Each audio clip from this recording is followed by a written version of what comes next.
Hello and welcome to the i3 podcast. My name is Wouter Klijn and I'm the Director of Content for the Investment Innovation Institute. For more information about our educational forums for institutional investors, please visit our website at www.i3-invest.com. There you can also subscribe to our complimentary newsletter i3 Insights, in which we discuss investment strategy and asset allocation questions with asset owners around the world. Now, as you all know, we love our disclaimers in this industry, so here's ours. This recording is for educational purposes only. It does not constitute financial advice. Please enjoy the show.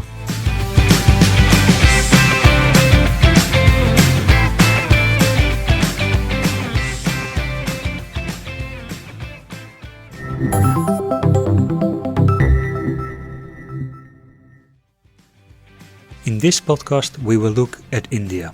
Although we hear much about how the Chinese economy is shaping future growth, India is in some ways even more interesting, as it has a far younger population who might drive global economic growth for many decades to come. We speak with Mugunthan Siva, founder and managing director of India Avenue Investment Management. He is not only a fund manager, but also spent a significant part of his career as an asset allocator at ING and later ANZ. He understands what institutional investors look for in equity markets. I hope you will enjoy our conversation. Mugunthan Siva, welcome to the i3 podcast. Now, before we start, some of our listeners might not be familiar with your background. Can you tell us a little bit about how you started? You spent a large part of your career with ING Investment Management, and particularly with the multi-manager Optimix business, which later was transferred to ANZ. But then you decided to focus on the Indian market. What made you make that choice? Yeah, so if you go back over my career, I've spent most of my working time in Sydney. As part of that, I worked for financial planning, stockbroking firms, but spent a lot of my time in an institutional superannuation fund, essentially as an allocator of assets in a multi-manager philosophy. As part of working for ING, in 2005, they approached me and said they'd like to build a business in India. So I joined that startup team as a chief investment officer, moved my family to Mumbai, and we lived in Mumbai for 3 years. We built product for local Indian clients and competed in the Indian asset management space.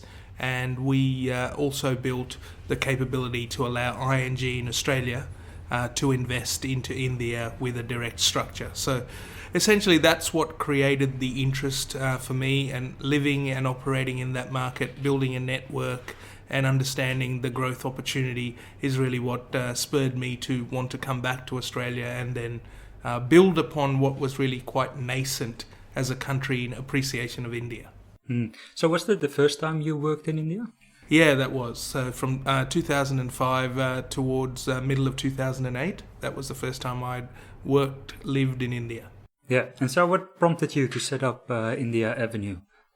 Yeah, so it's very much off the back of that thematic that we felt investors in Australia typically tend not to invest in single country funds. This is more a function of lack of information, lack of knowledge about what might drive those markets, and we felt India Avenue would be a great conduit to provide information, research, knowledge, and investment solutions as well. Yeah, you raised that issue of the single country allocation, and even today we hear a lot about China, but not too many people allocate to even that as a separate country. So why do you think that is, and is that still relevant in today's world? Yeah, look, I think China has been a low-hanging fruit for most Australians in terms of understanding. Australia is a commodity exporter. China has required commodities to essentially drive its growth, and it's been a manufacturing industry-driven growth, which is quite commodity intensive. So essentially, in the papers, in the press, in politics, we tend to hear a lot about China's impact on Australia. India has been a little bit more difficult to determine what that direct relationship is. In future, it could look like education, pharmaceuticals, travel, hospitality. There could be many ways that we could interact with India. And in fact, last week there was a 500-page report that came out from the Australian government talking about how we engage better with India. So I think we're just at the beginning of that journey. Okay, and so that report, what was sort of the conclusion of that? The conclusion was they looked at various industries in which Australia can engage better with India. I think with China it's a fairly easy relationship. With India there's probably several areas, given a very young and significant population that has very differing requirements. There's definitely a role that Australia can play going forward. Yeah, and I think there's also probably less knowledge about the Indian market in general and the economy in Australia, which is, one of the reasons that we're doing this podcast. But there has been a lot of talk about the reforms that Prime Minister Narendra Modi has made. But can you give sort of a high-level overview over some of these reforms that are relevant for investors here? Yeah, look, I think the reforms are about transforming India from forever being considered developing, emerging, or frontier, however you look at it, towards at least taking steps towards being more developed. And part of those reforms are dealing with things like reducing corruption, increasing the availability of credit to local Indians, spreading the inequality of money to a broader number of people, and then reducing the opaqueness or increasing transparency in the economy, such that essentially it's easier to do business, it's easier to think about investing because you've got more clarity on what your business is or what you're investing in. Yeah, if we delve a bit deeper into some of these reforms, we look sometimes at technology and we talk about technology as, artificial intelligence, machine learnings, and computers are going to rule the world. But sometimes I think it's good to take a step back and see what technologies from yesterday have already achieved and what they're still achieving. And one of the ones that stand out is obviously the mobile phone. And in India, they're now using this to basically deliver more financial services to a wider audience and even to people that have never had access to bank accounts before.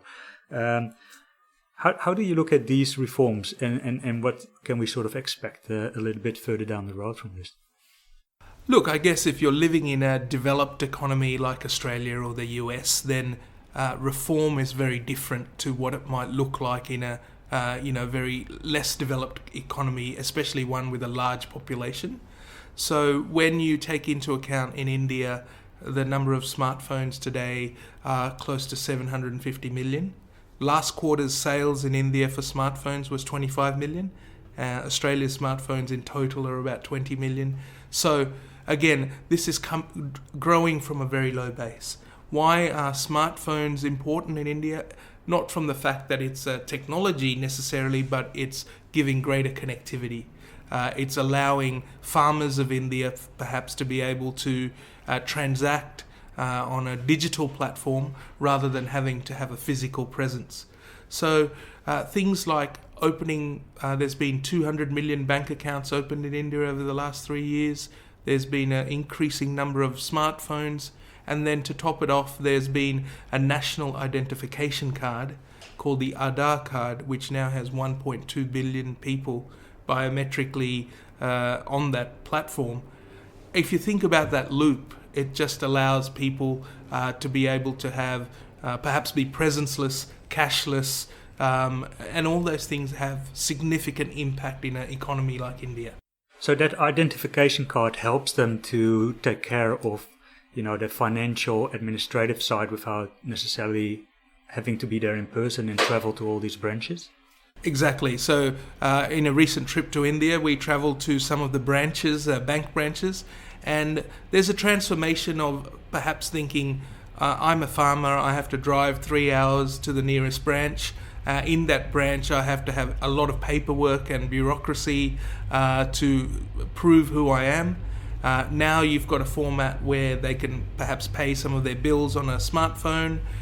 They don't have to be present physically in the branch to be able to open an account or ask for a loan. So those have profound implications in terms of India's growth. Another favorite topic of everybody is tax, of course. So India recently introduced the GST, the Goods and Services Tax. Now, what are some of the benefits of introducing this for particular trade? Yeah, well, one of India's problems is that its tax to GDP is very low. So essentially, you need to increase that tax to be able to fund infrastructure without having your budget deficit blow out. So the Indian government, since Modi came into power, has exercised good discretion in trying to rein in the budget deficit. But the key of GST is you have 29 states with different taxes, levies, duties, which create complexity. When a foreign business says, I've got an India strategy, quite often you have to question what that is because each state has got its own strategy. So essentially the GST simplifies a one nation, one tax. It will allow a truck to drive across 5 states in India and not stop at tolls or octroi points and spend time going from one state to the other. So again, it has profound implications on complexity and reducing the red tape, as well as increasing the institutionalization of tax. Yeah, and does that also make it more attractive for foreign investment to come into India and reduce some of that red tape there? Absolutely, yeah. And the Modi government recognizes I've got 100 million young people that are going to be employable in the next 10 years. The only way for me to employ them and create income equality is to make my country less corrupt, more transparent, allow the Apples, Googles, Microsofts, Walmarts to come onto their shores and set up facilities that will employ their youth. Yeah. I had a question in there about the Indian youth, because over 30% of India's youth are not in employment, education or training, which of course leaves also a huge potential there. What has created that environment and what could we do to get them into the workforce? Yeah, if you look at India's history, it's really emerged where, it's an agrarian economy. So even today, over 65% of the population lives in rural locations, and therefore employment statistics can be thrown out the window a little bit because most people work for the family business and are not sort of in a salaried role. Now, what will happen over the next 10 to 20 years is urbanisation will be significant. By 2030, you'll have 600 million Indians urbanising, which is a significant number, and as a result, you'll see perhaps a shift towards more organised formats. So India today, if you look at retail, for example, 90% is unorganised and only 10% is organised. So that change will be significant. Yeah. So that 30% might be a bit overstated, but it also seems to signify this change where you have the shift from an agrarian base to a more goods and services base and urbanizing? Absolutely. So in 1980, India and China had the same GDP. China went ahead in leaps and bounds because it chose the path of manufacturing and essentially exporting to the rest of the world at a cheaper price with a cheaper cost of labour. In India's story, they went down the path of services. Now what they are focusing on is a campaign called Make in India, which essentially means manufacturing is important. It's only 18 to 20% of GDP at the moment. It needs to lift to 25%, and that is what will create income equality.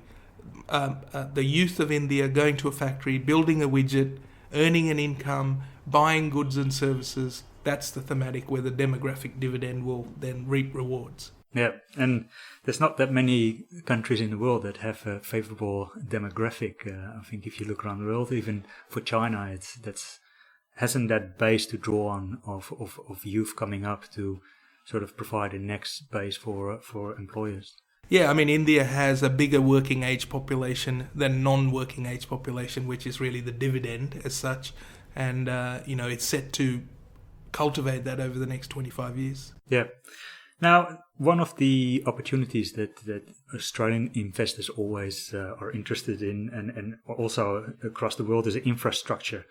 But there's still some challenges in seeing these projects through, and there's basically still a bit of a lack of a proper institutional framework for awarding, approving, and also monitoring these large infrastructure projects. And one of the issues there is, I think, land acquisition and approvals. Is there any sort of progress made in this space? So when the Modi government came into power in 2014, they were a significant majority for the first time in 25 years. They've reformed quite a few things. One or two things that are left to do if they win another term, which happens in May 2019, is land and labour reforms. So that's where a lot of the bottlenecks are. Today, when the government is building 6 industrial corridors, then essentially it's about land acquisition at the state level, and the central government then brings operational expertise to it. And a lot of foreign investors are being invited, including Australian super funds, to participate on a PPP type of structure. This will definitely, or the flexibility and adaptability of it will improve significantly once they can execute on the labour and land reforms. Yeah. So we're hopeful that the next election campaign of Modi will see that reform pace continue and infrastructure become a growth area rather than a bottleneck so far. Yeah, but that might still be a few years out then to see some tangible projects there. Yeah, so the government lists 1 trillion as a requirement for infrastructure spending in the next 5 years. They know that they can't fund that themselves, so they know foreign investors are needed to do that. And if you think about it, some of the other commodity-producing nations around the world have been allocating quite heavily to India. The Canadian Pension Fund has an office in Mumbai and has been a long-term investor in Indian infrastructure. So time for the Australians to get over there. We are definitely lagging on that front. Fair enough. If we look at the stock market in India, the National Stock Exchange of India has about 6,000 stocks listed on the exchange. How well are those covered by the global broking firms? Yeah, so the Indian stock market is about 3 trillion in size, Australian dollars. 40% of that is owned by local founders. So they're reluctant sellers because the growth is quite strong. 6,000 listed companies, 2,000 of those would trade daily. Some of the others might trade by appointment. The top 1,000 stocks will take you to about 150 million Australian dollars market cap. Global brokers cover really 200 stocks. So the opportunity of investing is in India, and I'm not saying the top 200 companies aren't very attractive, but is also about finding companies that are going to be tomorrow's leaders, where there's real growth happening from just things like, I'm buying motorcycles, I'm buying underwear, I'm buying biscuits. Simple stories. For us, it's hard to fathom, but in a market like India, the growth is phenomenal. Yeah, I mean, one of the reasons I ask it is because we often hear about, small caps. One of the reasons why there might be a bit of a premium there is because it's just a less well-researched area. And so if you look at the stock exchange in India, there might be a similar problem there where there's just not a lot of coverage, which leaves a lot of opportunity there. Do you think that's the case? Yeah, I think one thing investors should think about when investing in markets like probably India and China is that the discovery of price, given it's a more inefficient market, will mean there's a lot of opportunities. It also means when there is a bullish environment, the outperformance is likely to be high. Why is that? Because that's an environment where the buy side tends to know the company better than the sell side, because the sell side is not covering some of those companies. So typically in that environment, the street numbers in terms of earnings will be less transparent than perhaps the guidance the buy side has. So there's some interesting quirks that are definitely worth investigating when investing in markets like this. But if you're investing in small and mid caps, you should have a 5-7 year plus horizon and be able to sleep at night without thinking about it every quarter or month. Yeah. Now, everybody always likes to talk about stocks. What are some of your more favorite stocks in India? Yeah, so look, I think one of our top holding at the moment is a company called Sun Pharmaceuticals. So I'll talk about that and how that's an India thematic, but perhaps a different thematic to what some are used to, which is consumption. Sun Pharmaceuticals is one of the largest generic drug manufacturers in the world. Healthcare companies in India have traded at a premium to the market, essentially because it's a high margin, high growth industry. Typically, some of these businesses can source more of their revenue from overseas because India, with a labour cost advantage, has been able to, once a drug rolls off the patent, be able to manufacture that drug and export it to the rest of the world. And last year, healthcare took a bit of a tumble because several Indian companies had FDA observations made at their plants in terms of just check these things, and the market interpreted that as negative. So we had been increasing our exposure, and what we're finding now is these companies are increasing their R&D to sales, which is actually meaning that they are starting to go to the FDA and lodging their own application, and we think they'll go back to a premium status in the market. So Sun Pharma is part of that theme, and we have close to 6% of our fund in that stock. Yeah. Now, when you look at the Australian market, there's a heavy reliance on the financials and on the resources. Is there a similar case in the Indian market? Because when I look at some of the holdings, there seems to be also a few banks in there. Is that similar dominant? Yeah, look, if you look at the index, let's say the MSCI India, the largest sector would be 21-22%. So it's a fairly well spread. The big industries are information technology, as you would expect, banking and finance for sure. Additionally, consumption stocks are quite significant. And they have industries that Australians don't have an abundance of, which is healthcare, consumption, IT. And what are some of the attractions of the Indian banks? Yeah, so the Indian banks, you can split them into two. One is the private sector banks, and one is the government-owned public sector banks. The public sector banks have had some issues because of legacy, because they, in 2007, as everything was booming and capacity was being built, a lot of these banks have overlent to entrepreneurs who are perhaps a little bit too ambitious. And so some of the NPA problems today have to be dealt with. And one of India's big reforms of the Modi government is a bankruptcy code, which has actually meant they're dealing with some of the issues today. However, the private sector banks, there's a huge opportunity. They don't have the same legacy. Opening 200 million bank accounts, household debt to GDP is 9%. Compared to Australia's 120. So there's substantial opportunities to cross-pollinate, and grow your product base, just simply by opening a bank account for a start. Yeah, you just mentioned the bankruptcy code. I think that has been quite a significant development as well, because previously there was a bit of an issue with Phoenix activity, which pretty much I think this code will get rid of. Can you tell us a bit about that? Yeah, so there's many things that can improve within banking.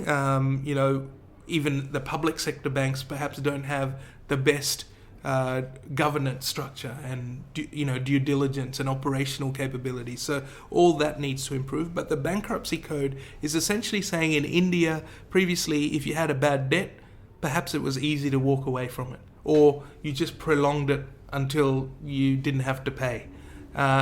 What we have now with the bankruptcy code is once the debt is identified as a bad debt, you have 270 days before you can either sell it to an asset reconstruction company or take a haircut and essentially say, okay, that's a bad debt, I have dealt with it now and moved on.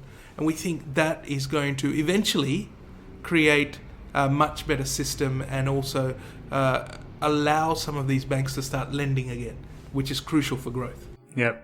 And then you mentioned also the IT and technology sector. Now, of course, everybody focuses on China and these massive companies that have basically sprung up in not a very long time. Is there any potential in India that we see a dominance of technology company? Yeah, so India's IT industry was, fantastic over the late 90s and early 2000s. It grew at a substantial pace, and most of that growth came from US firms growing and cutting their costs. We know what's happened with the S&P and how 6% annualized growth over the last 20 years has turned into still a substantial price appreciation. And that's because, a lot of these firms have been able to reduce their costs typically by outsourcing to Indian IT firms, which have specialized in, having their employees move to the offshore location and be part and parcel of that cost-dropping exercise. Now, in 20 years of servicing these global clients, what's happened is these firms have been great at identifying and consulting about some of the issues that these firms may face. So the opportunity for Indian IT firms going forward is they're starting to talk about digital, artificial intelligence, the same sort of things that perhaps some of the more well-known companies we know that originate in the US or the UK might talk about. And I think, the opportunity is significant because they're embedded in the system of most of these global companies. I will say buying Indian IT stocks may not necessarily be an India play because over 90% of their revenue comes from offshore, but they're still great companies that are domiciled in India. Yeah. And so what are some of the platforms that Indian consumers themselves use? I mean, we see how in just 3 years, WeChat has pretty much dominated China. Are there any similar platforms that have sort of an India-wide coverage? That's only just starting to build. Typically, Indians use Facebook, WhatsApp, all the same things, LinkedIn that we might use. The ecosystem for development in this space is increasing, but it's typically been through e-commerce type scenarios. So if you think about it, logistics, when you've got 1.3 billion people traveling even to the shopping center, takes a lot of time. So Indians have adapted quickly to using e-commerce. And you would have seen earlier this year Walmart acquire India's largest e-commerce platform called Flipkart for about 16 billion. So it's a fantastic way for Walmart to play the India story, and we think out of this will spurn a substantial amount of entrepreneurial activity and the development as such of platforms across India. Yeah. Do you think that this is also partly a feature because of the language? I mean, in China, there's much more a potential develop a domestic product, partly probably because of censorship in terms of internet activity from the government there, but also partly because of the language. And within India, it's easier to adopt English-based platforms. Do you think that plays a role? Absolutely, yeah. I mean, Indians are primarily speaking English, if not as a first language, as a second language. So, and it's fairly widespread. So essentially, using a Facebook, they want to assimilate to what people are doing in the US or the UK. So it is different in terms of its ties with the developed world than what China is. Yeah. Now, another issue that comes to the fore as well for institutional investors is always ESG. And I think with India, it's fair to say that governance can sometimes be an issue. We spoke a little bit about corruption. How much progress has been made in recent years? So I would say there's probably issues with governance in every country, but more so in the developing countries, given, we're coming from a nascent stage in development of the capital markets and increasing market efficiency.